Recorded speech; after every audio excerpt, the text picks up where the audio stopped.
प्यारे दोस्तों, आज हम आपको एक नेक हाफिज कुरान लड़की का ऐसा वाकया सुनाने जा रहे हैं जिसे सुनकर आप हैरान रह जाएंगे। जब इस हाफिज कुरान लड़की की वफात हुई और उसे दफनाने के लिए लोग कब्रिस्तान पहुंचे तो कब्र खोदने के दौरान ऐसा वाकया पेश आया कि सब लोग दंग रह गए। आखिर इस हाफिज कुरान लड़की ने ऐसा कौन सा गुनाह किया था जिसके सबब इस पर इतनी भयावह सजा नाजिल हुई, जबकि वह एक नेक और परहेजगार लड़की थी। अल्लाह का अजाब आखिर क्यों आया? इस वाकये को मुकम्मल तौर पर समझने के लिए हमारे साथ आखिर तक रहिएगा। तो चलिए आज के इस आबरतनाक वाकये की दास्तान सुनते हैं। अब्दुल शकूर, जो एक गोरखन था, फज्र की नमाज के बाद सुबह सवेरे कब्रिस्तान की तरफ रवाना हुआ। गोरखन उर्दू में कब्र खोदने वाले शख्स को कहते हैं। इस इलाके में जब भी कोई फौत होता तो अब्दुल शकूर ही उसकी कब्र खोदा करता था। अब्दुल शकूर को इत्तिला मिली कि मोहल्ले में एक जवान लड़की की वफात हो गई है और उसकी कब्र खोदने का हुक्म दिया गया है। अब्दुल शकूर अपने औजार लेकर कब्रिस्तान के लिए रवाना हो गया, मगर जब वह वहां पहुंचा और कब्र खोदने के लिए मुख्तस जगह पर गया तो उसे एक अजीब सा एहसास हुआ। अब्दुल शकूर के दिल में एक बेचैनी सी पैदा होने लगी और ऐसा महसूस होने लगा जैसे कोई अनहोनी वाकया पेश आने वाला है। उसके पैरों में बोझ महसूस हो रहा था, जैसे मनोवजनी पत्थर उसके कदमों पर रख दिए गए हों। अब्दुल शकूर को रात में ही इत्तिला मिली थी कि एक हाफिज कुरान लड़की की वफात हो चुकी है, इसलिए मित के घर वालों ने कहा था कि कब्र जल्द से जल्द तैयार की जाए ताकि तदफीन में कोई ताखीर न हो। 40 से 45 साल की उम्र के इस गोरखन ने जब इस नौजवान लड़की की मौत की खबर सुनी तो उसने इन्ना लिल्लाह विन्ना इलैहि राजिऊन पढ़ा और दिल में दुआ की कि या अल्लाह, यह तेरी नेक बंदी होगी। मेरी खुशनसीबी है कि एक हाफिज कुरान लड़की की कब्र को मैं अपने हाथों से तैयार कर रहा हूं। मेरे मालिक, मेरी इस नेकी के बदले मेरे गुनाहों को माफ फरमा जो मैंने जानते या अनजाने में किए हैं। अब्दुल शकूर ने कब्र खोदने का काम शुरू कर दिया, लेकिन दिल की बेचैनी बढ़ती जा रही थी। आज से पहले जब भी वह कब्र खोदने गया उसने कभी ऐसी कैफियत महसूस नहीं की थी।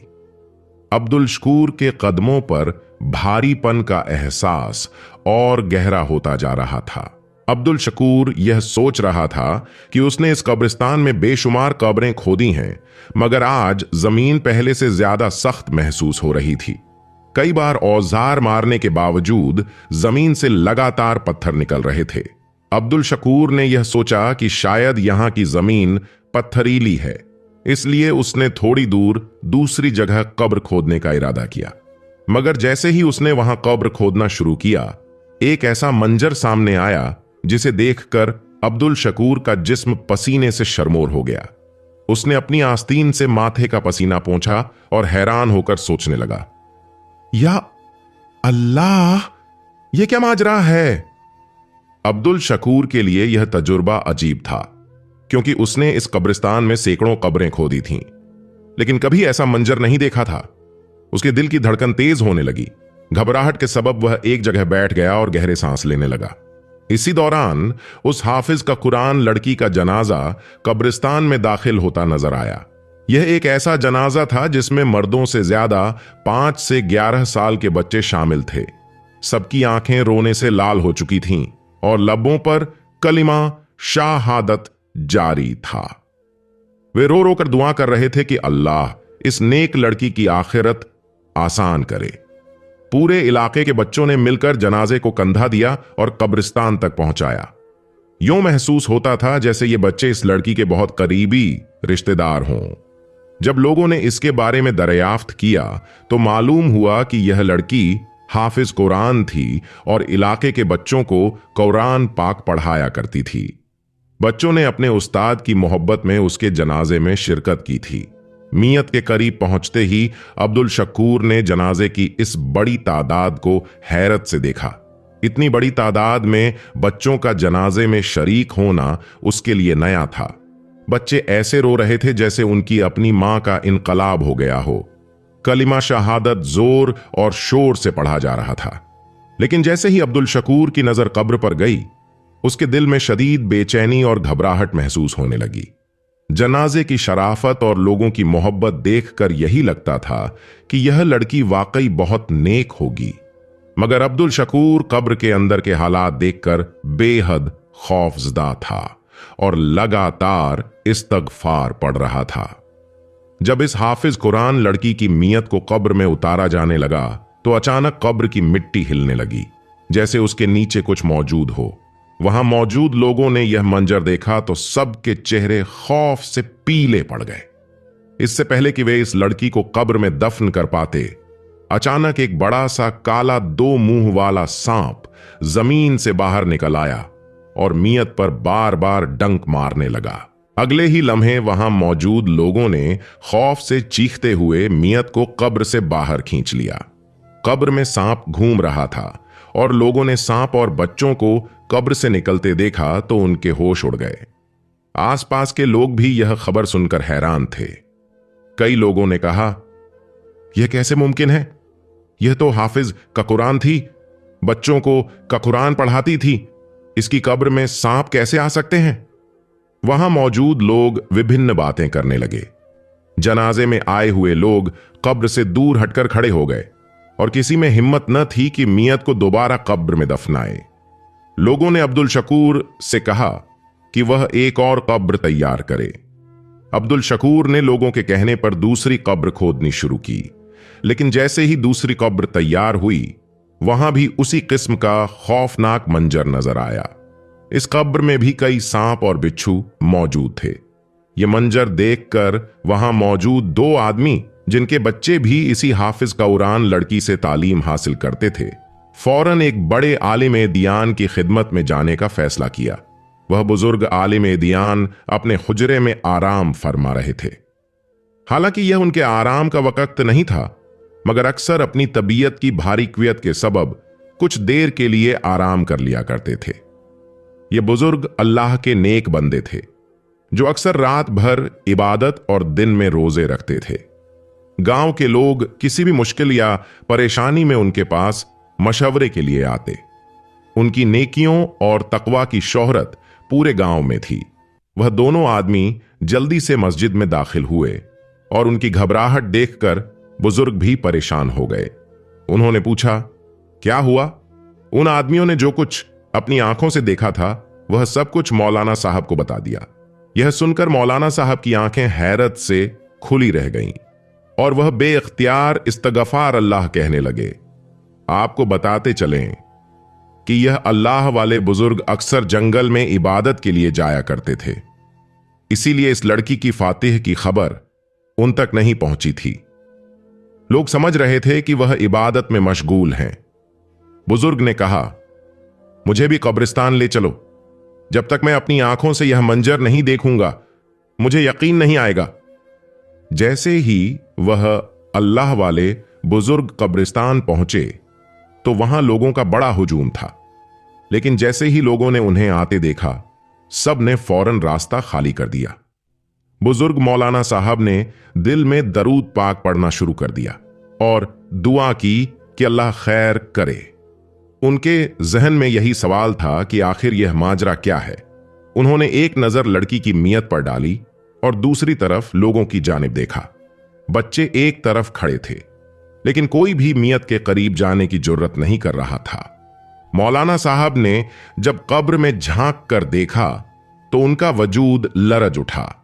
इसी दौरान एक शख्स आगे बढ़ा, मौलाना साहब को सलाम किया और अर्ज की, हजरत, मेरी जान आप पर कुर्बान। मैं आपको बताना चाहता हूं कि पहली मर्तबा जब कब्र खोदी गई तो उसमें से पत्थर और कंकड़ निकलते रहे जो चुभने वाले थे। दूसरी मर्तबा कब्र खोदी गई तो उसमें से एक बहुत बड़ा सियाह सांप निकल आया, जिसे देखकर सब लोग खौफजदा हो गए। मौलाना साहब यह सुनकर और ज्यादा फिक्रमंद हो गए। वह शख्स आगे बोला, फिर हमने एक तीसरी कब्र खोदी, मगर वहां भी वही मंजर सामने आया। हर कब्र में सांप और बिच्छू नजर आ रहे थे। मौलाना साहब ने अपनी आंखें बंद करके पीछे हटने की कोशिश की, क्योंकि कब्र में एक बड़ा काला सांप मौजूद था और कब्र की दीवारों पर बिच्छू रेंगते नजर आ रहे थे। मिट्टी के पीछे से बिच्छू दीवारों में हरकत करते महसूस हो रहे थे, जैसे बाहर निकलने की कोशिश कर रहे हों। यह मंजर देखकर मौलाना साहब की आंखों में आंसू आ गए और उनका दिल खौफ और घबराहट से भर गया। उन्होंने बुलंद आवाज में अल्लाह का जिक्र शुरू कर दिया। मजमून में मौजूद लोग मौलाना साहब को इस हाफिज का कुरान लड़की की जिंदगी के बारे में मालूमात देने लगे। मियत बदस्तूर कब्रिस्तान में पड़ी हुई थी और हर तरफ एक खामोशी और खौफ तारी था। यह सब बातें सुनकर मैंने कहा, अच्छा ठीक है, तुम इसकी फाइल पूरी करो और सारी रिपोर्ट तैयार करो ताकि हमें अंदाजा हो कि क्या करना है। बाकी डॉक्टरों को भी स्थिति बताई और उन्होंने इस केस को संभालने में मेरा पूरा साथ दिया। अस्पताल के सभी कर्मचारियों ने इस केस में सहयोग किया। सोबिया की हालत अभी स्थिर नहीं थी और हमें उसकी जान बचाने के लिए उसकी ओर देखभाल करनी थी। सकीना बेबी ने रोते हुए बताया, हम लोग बहुत गरीब हैं। मेरी बेटी सोबिया इस घर में काम करती थी क्योंकि हमारे पास और कोई जरिया आमदनी नहीं था। वो लोग उसे अच्छे पैसे दे देते थे, वहां उसका ख्याल भी रखते थे। बस इसी वजह से हमने भी ज्यादा नहीं सोचा। एक दिन उसकी मालिक ने उसे वापस घर छोड़ दिया। उसकी तबीयत काफी खराब थी और बुखार भी नहीं उतर रहा था। मैंने सकीना से पूछा, क्या तुमने इस औरत से कुछ नहीं पूछा? उसने जवाब दिया, बस डॉक्टर साहिबा, हमें पैसों की जरूरत थी और जब हमें ज्यादा पैसे मिले तो हमने और सवाल नहीं किया। फिर जब सोबिया की तबीयत और खराब हुई तो मैंने उसे अस्पताल ले गई। वहां जाकर पता चला कि मेरी बेटी के साथ यह सब कुछ हुआ है। मैंने सोबिया से बार बार पूछा कि यह सब कैसे हुआ, मगर वह कहती रही कि उसे कुछ नहीं पता। इसके बाद मैंने उसे गांव की नर्स और कुछ देहाती दवाइयों से इलाज करवाना शुरू किया, मगर उसका असर नहीं हुआ। मेरे पति को जब यह बात पता चली तो वह भी नाराज हो गए और कहने लगे कि यह सब छिपाना नहीं चाहिए था, मगर क्या करती, गरीबी और मजबूरी के कारण मैं चुप रही। सकीना की बातें सुनकर मैंने उस औरत का नाम और नंबर पूछा जहां सोबिया काम करती थी। उसने मुझे वो सब जानकारी दे दी। मैंने दिल में सोचा कि शायद यह सब कुछ उसी के बेटे ने किया है। मैंने उस औरत को फोन किया और उससे बात की, मगर उसने अजीब सा रवैया अपनाया। उसने कहा, आपको शायद गलत फहमी हुई है। ऐसी कोई लड़की मेरे घर काम नहीं करती थी और मेरा बेटा भी बिल्कुल ठीक है, पागल नहीं है। उसने साफ शब्दों में कहा कि मेरे 4 बेटे हैं और वे सब ठीक ठाक हैं। आपको किसी ने गलत सूचना दी है। लड़की ने नम आंखों से बात जारी रखी। मौलाना साहब, मेरी सहेली बजाहिर बहुत नेक और हाफिज कुरान थी और न ही किसी बुरे अमल में मुब्तला थी, लेकिन हां, इससे एक बहुत बड़ा गुनाह जरूर सरजद हुआ था जिसकी वजह से मैं इससे दूर हो गई और इसके साथ अपने सारे ताल्लुकात खत्म कर लिए। मैं जानती थी कि अगर मैं इसके करीब रही तो मुझे इसके साथ दोबारा से संपर्क रखना पड़ेगा, जो मेरे लिए आसान न था क्योंकि मुझे अपने मां बाप सबसे ज्यादा अजीज हैं। मौलाना साहब ने संजीदगी से कहा, बताओ, आखिर इसने ऐसा क्या गुनाह किया था जिसकी वजह से आज इसके साथ यह सब कुछ हो रहा है? लड़की ने कुछ देर खामोशी इख्तियार की, फिर कहने लगी, मौलाना साहब, मैं इसके पड़ोस में रहती थी। हम दोनों ने साथ में कुरान भी हिफ्ज किया था, मगर चूंकि इसके वालिद का पहले ही इंतकाल हो चुका था, इसलिए घर की तमाम जिम्मेदारी इसी पर आ गई थी। इसकी वालिदा का भी भरपूर ख्याल रखती थी, लेकिन जैसे जैसे वक्त गुजरता गया, इसकी वालिदा की तबीयत बिगड़ती गई। वह रुककर आंसू पोंछते हुए बोली, इसकी वालिदा को दौरे पड़ने लगे और वह जहनी तौर पर बीमार हो गईं। तेज बुखार और बीमारी ने इनके दिमाग पर ऐसा असर डाला कि इनकी याददाश्त बिल्कुल खत्म हो गई और वह बच्चों जैसी हरकतें करने लग गईं। शुरू में तो मेरी यह सहेली अपनी मां के लिए बहुत रोती थी और उनकी देखभाल भी करती थी, लेकिन आहिस्ता आहिस्ता वह अपनी मां से बेजार और मतनफ्फर होने लगी। लड़की ने आंसुओं के साथ अपनी बात जारी रखी, मौलाना साहब, मेरी सहेली अपनी मां के बुलाने पर भी उनके पास नहीं जाती थी। जब इसकी बीमार मां उसे अपने पास बुलाती और हाजत के लिए मदद मांगती तो वह कोई बहाना बनाकर काम में मशगूल रहती और मां को नजरअंदाज कर देती। इसकी मां बिस्तर पर ही हाजत कर देती और जगह खराब हो जाती, मगर वह कई दिनों तक अपनी मां का बिस्तर भी बदलती नहीं थी। कभी दिल करता तो उसे खाना दे देती, वरना बेचारी मां भूखी प्यासी रह जाती और यह खुद बच्चों को दीनी तालीम देने में मशरूफ रहती।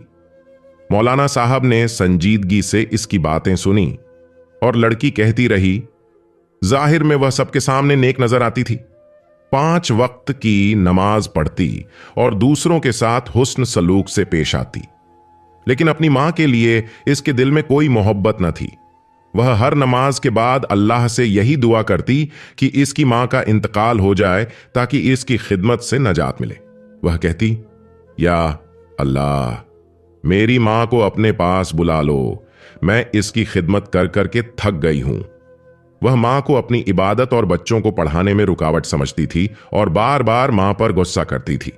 लड़की ने रोते हुए कहा, एक रोज मैं उनके घर में मौजूद थी।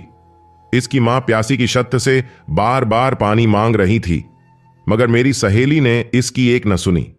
आखिरकार मैंने जाकर इनकी मां को पानी पिलाया।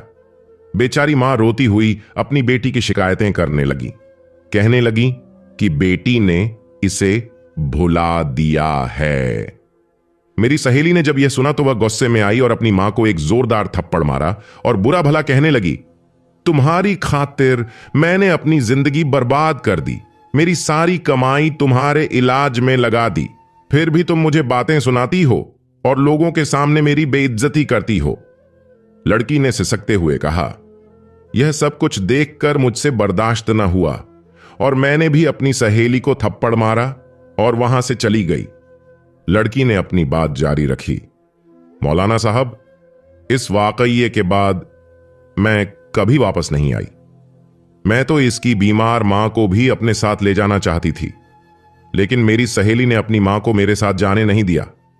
फिर मेरे वालिद भी बड़े ताजिर थे, इसलिए मैं उनके साथ दूसरे गांव में जाकर रहने लगी। मेरे जाने के बाद कुछ अरसे बाद इसकी वालिदा का इंतकाल हो गया और वक्त गुजरता रहा। आज इसकी वालिदा की वफात को 2 हफ्ते गुजर चुके हैं और आज यह लड़की भी वफात पा गई। वह और भी कहने लगी, लोगों को अब पता चल गया है कि यह लड़की अपनी मां के हक में नाफरमान थी। मां को बुरा भला कहती, इसके साथ बदसलूकी करती, अल्लाह के तमाम हक पूरे करती, लेकिन अपनी मां के मामले में यह अपने फर्ज भूल गई थी। कुरान पाक में हमारा रब फरमाता है कि अपने वालिदीन के सामने अजर और बेअदबी से पेश आओ और कभी उन्हें उफ़ तक न कहो। लेकिन यह बदकिस्मत लड़की भूल चुकी थी कि मां बाप के हक का क्या मकाम है। यह सब सुनकर वहां मौजूद लोगों की आंखों में आंसू आ गए। उनमें से कई लोग जाने अनजाने में अपने वालिदीन से की गई गलतियों पर शर्मिंदा हो गए और उनसे माफी मांगने का इरादा किया। सब लोग नदामत के आंसू बहाते हुए अल्लाह से मगफिरत तलब करने लग गए और दुआ की कि अल्लाह उन्हें वालिदीन की खिदमत का सच्चा हक अदा करने की तौफीक अता फरमाए। सब लोगों ने इस लड़की के लिए अल्लाह से मगफिरत की दुआ की, क्योंकि मां की नाफरमानी का अंजाम उन्होंने अपनी आंखों से देख लिया था। जब उसे कब्र में उतारने का वक्त आया तो अभी भी कब्र में वह बड़ा अजदहा और जहरीले बिच्छू मौजूद थे, जिन्होंने अपनी जगह बना रखी थी। मौलाना साहब ने लोगों को नसीहत करते हुए कहा, यह अब इसका और अल्लाह का मामला है, इसे इसी तरह दफन कर दिया जाए। चूंकि वह सांप इस हाफिज कुरान लड़की के साथ ही दफन हो गया। प्यारे दोस्तों, याद रखें कि चाहे कोई भी मसला हो, कभी भी मां की शान में गुस्ताखी न करें। मां बाप के नाफरमान को न तो दुनिया में सुकून मिलता है और न आखिरत में, बल्कि ऐसे लोग आबरत का निशान बन जाते हैं। मां बाप का नाफरमान हमेशा जलील व रसवा होता है, नहीं इसको कब्र कबूल करती है, नहीं आखिरत में इसके लिए सुकून होता है। ऐसे लोगों की औलाद भी उनके साथ नाफरमानी का रवैया अपनाती है। अल्लाह पाक से दुआ है कि हमें भी मां बाप का फरमान बरदार बनाए और उनकी खिदमत करने की तौफीक अता फरमाए। अगर हमसे भी कोई गलती या कोताही हो जाए तो अल्लाह ताला अपनी रहमत से माफ फरमा दे। आखिर में दुआ है कि अल्लाह ताला हमें ऐसे वाक़े से सबक हासिल करने की तौफीक अता फरमाए। आमीन। इस वीडियो को लाइक और शेयर करें ताकि यह पैगाम ज्यादा लोगों तक पहुंच सके और शायद आपके एक शेयर से यह किसी के दिल में उतर जाए। मिलते हैं अगली वीडियो में, तब तक के लिए अल्लाह हाफिज।